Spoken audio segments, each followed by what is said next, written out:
What if everything you thought we knew about David was just the tip of the iceberg? Because in the last few days, screenshots, testimonies, and news reports have surfaced that completely changed the timeline of the original David files. And if even half of this is true, then the story that already felt chaotic just took an even darker turn. And now, the world is paying attention. According to Vice, David is officially the most Googled person of 2025, surpassing Kendrick Lamar, Jimmy Kimmel, even the Pope. And not because of music, but because of the horrifying investigation surrounding him. But before we go any further, we need to kill one of the biggest rumors that has been spreading non-stop. Celeste Rivas Hernandez was not pregnant. Documents obtained by ABC7 and Fox 11 confirm that her death certificate shows no evidence of pregnancy, contradicting every theory claiming that David was involved because she was expecting a child. The rumor was false, baseless, and had nothing to do with why the police considered this case so serious. And that is important, because the real story, what actually happened according to what's been uncovered, is far more disturbing than any fake pregnancy rumor. In the middle of this chaos, another underage victim has now come forward, hinting that she knew more, saw more, and experienced more than anyone realized. She claims she stayed silent because she was being kept close. This isn't one isolated tragedy anymore. This is a pattern.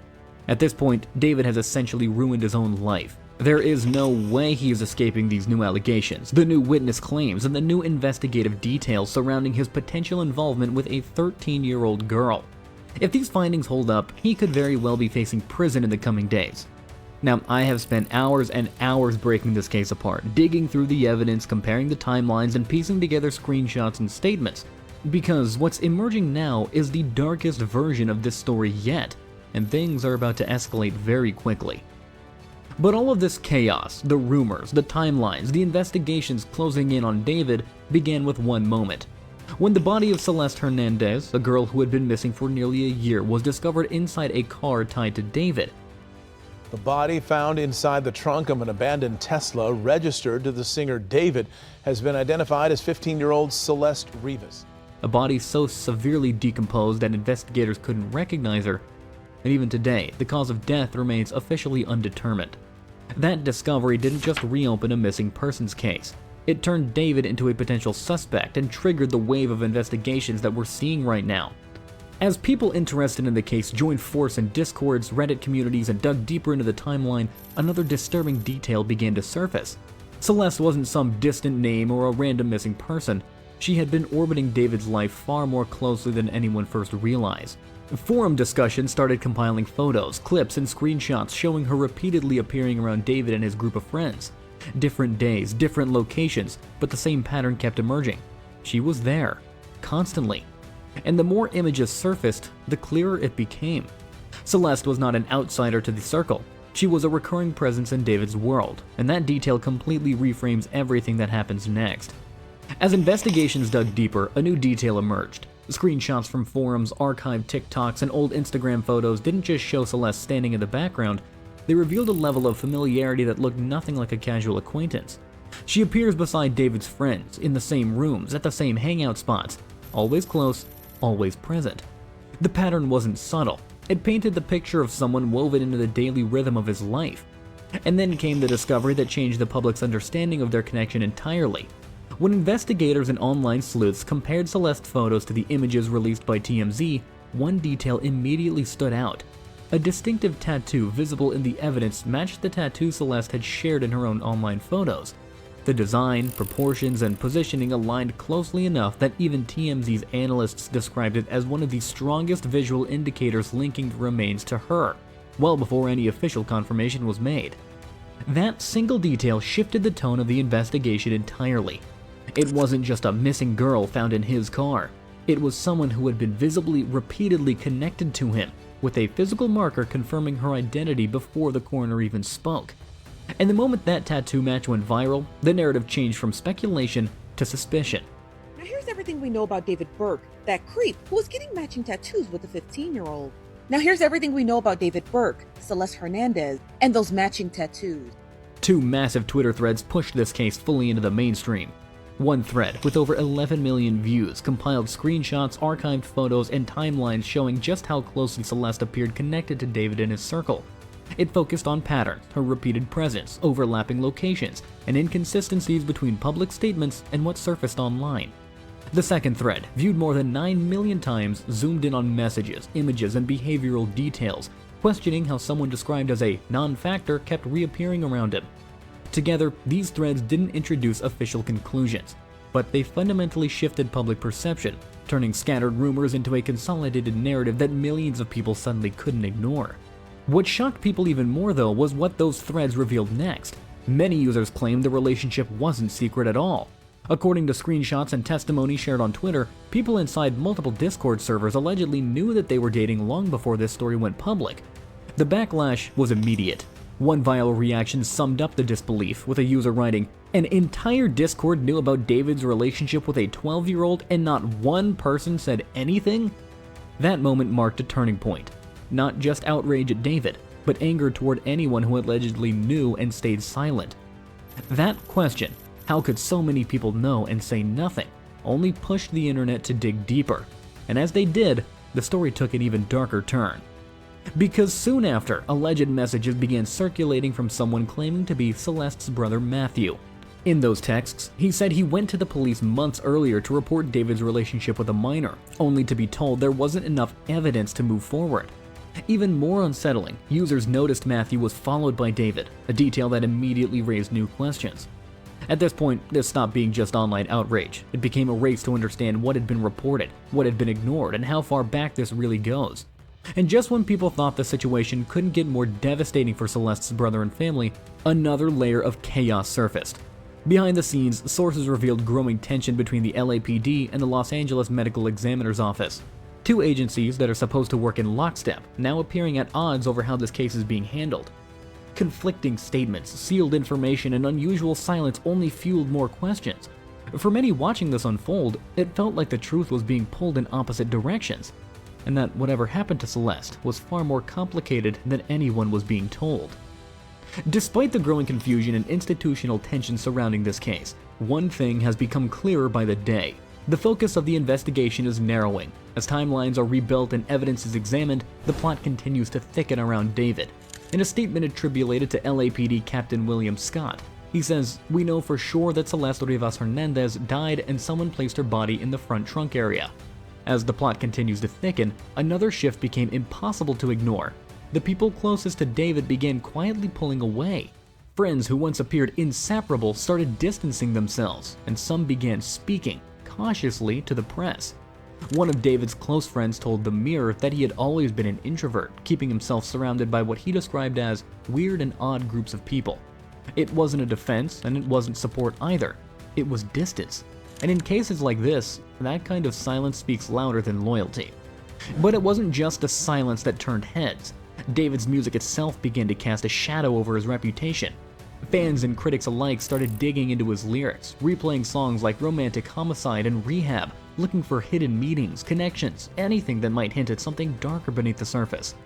Death and darkness weren't just themes for David, they were an obsession, one he wove into his songs and artistic vision without shame.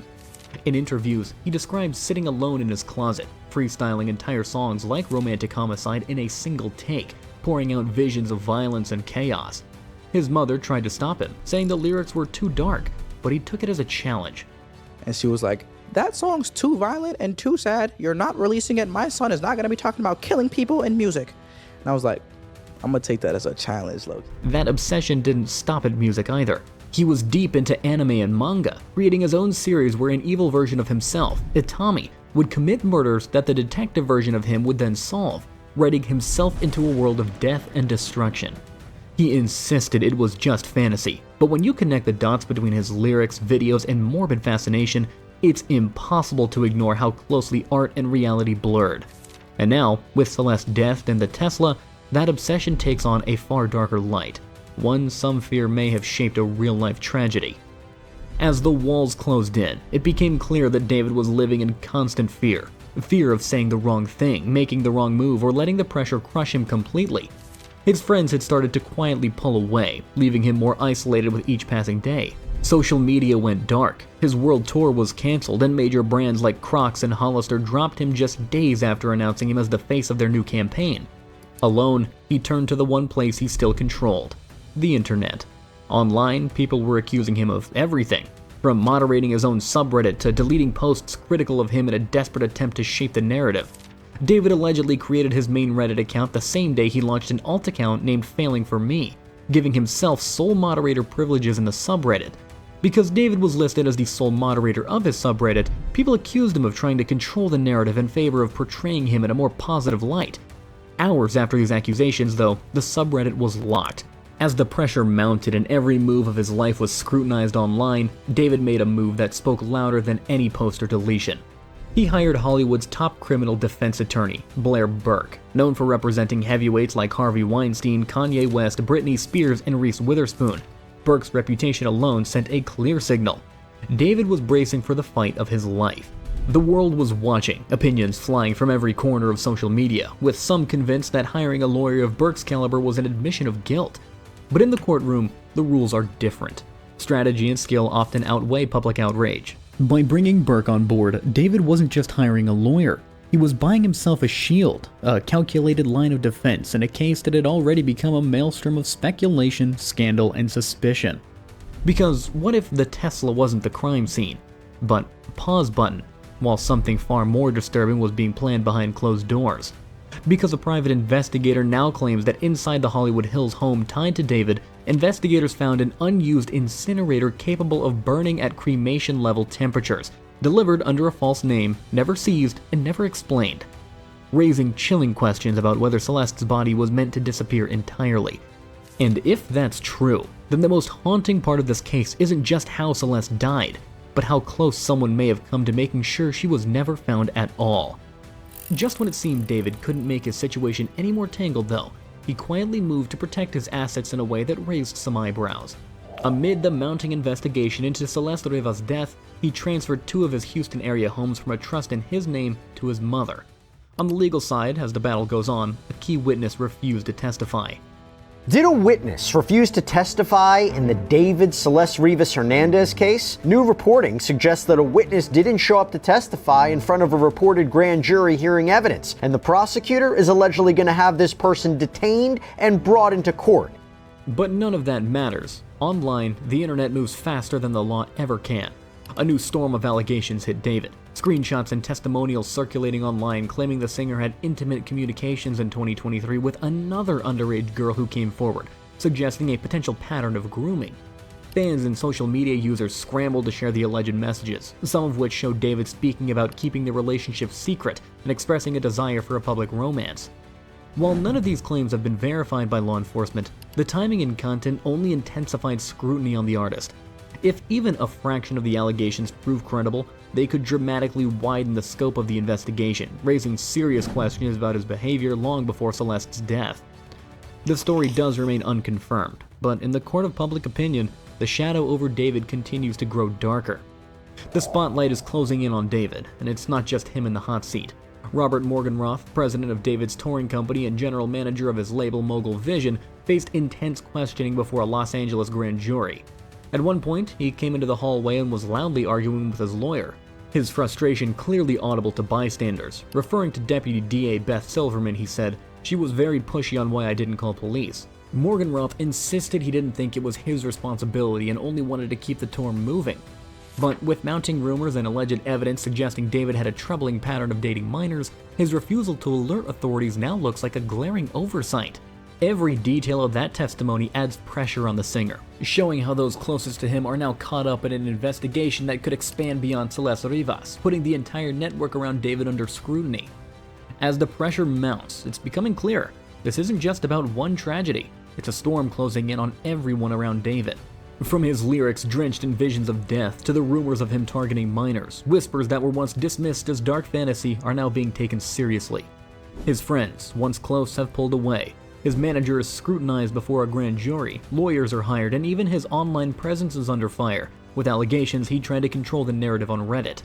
Every move, from transferring properties to his mother's name to canceling his tour, adds another layer of scrutiny. The obsession with death, the secrecy, the alleged grooming pattern, all the threads connect, and authorities, the media, and social platforms are pulling them tighter. In the end, the walls are closing in around David and his entourage. Every decision, every secret, every rumor could be the piece that finally exposes the full story. And as the investigation unfolds, one thing is certain: no amount of fame, money, or influence can outrun the truth forever.